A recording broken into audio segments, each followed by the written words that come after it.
Pag nagpost po kami ng video, picture o anuman, kasalam nilang Iglesia ni Cristo, ay pinupuna po nila kami. Bagaman minsan yung pagpuna nila, ang komento nila ay out of topic, ika nga, na hindi naman yun ang pinag-uusapan. Pinupuna rin po kami na sa panahon ng pagsamba, hindi kami nagdadala ng Biblia. Sila raw ay nagdadala. Kasi katunayan nga, pinupuna yung hindi namin pagdadala ng Biblia sa panahon ng pagsamba. Bagaman ay, minsan natatawa na lang ako sa mga taong ito. May halong awa, habag sa kanila. Sapagkat bagaman nagsasabi sila may daladalang Biblia, pero yung nilalaman ng Biblia ay hindi po nila naintindihan dahil nga hindi sila naturuan ng tunay na tagapangaral. Bakit kailangan pa namin magdala ng Biblia sa panahon ng pagsamba? Hindi naman sinasabi sa Biblia na sa panahon ng pagtitipon, ang lahat ay dapat magturo. May isang awit, may isang aral, ibig sabihin, ay may kanya-kanyang pananagutan tungkuling gampanin ng lahat ng dumadalo sa pagsamba. May mga awit, may mga tagapagturo, siyempre may mga tagapakinig. Hindi lahat magtuturo at hindi sinasabing lahat ay magdadala ng Biblia. Wala pong ganon. Kaya bakit kami magdadala ng Biblia? At bakit kailangan pa namin magdala ng Biblia? Sapagkat natitiyak naman namin na sa panahon ng pagsamba, binubuklat ang Biblia at tiyak na tiyak kami na ang itinuturo sa amin ay pawang nakasulat sa mga banal na kasulatan. Ano pa pong isang pinupunan nila?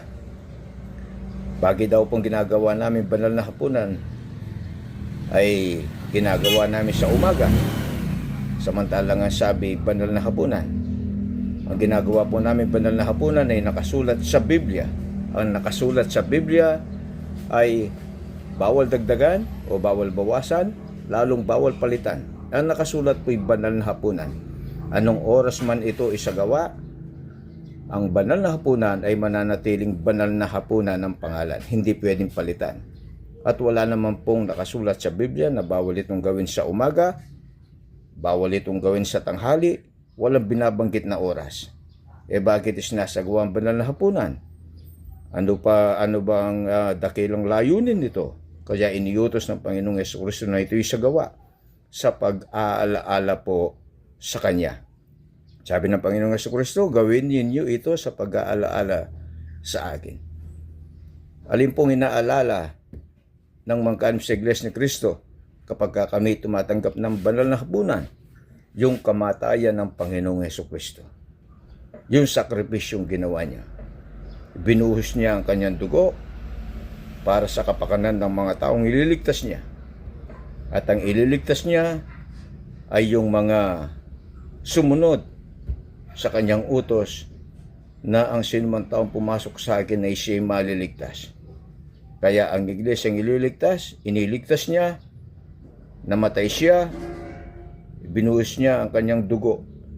Yung pong inaalala namin, yung kamatayan ng Panginoong Jesucristo.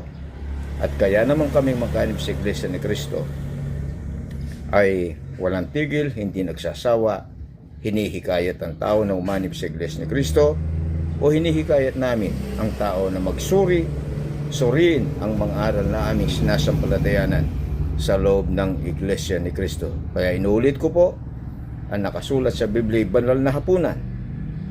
Hindi ito pwedeng baguhin, hindi pwedeng palitan ng pangalan, at walang binabanggit na oras kung anong oras itong gawin. Hindi sinasabing bawal itong gawin sa umaga, hindi sinasabing bawal itong gawin sa tanghali, walang sinasabing oras.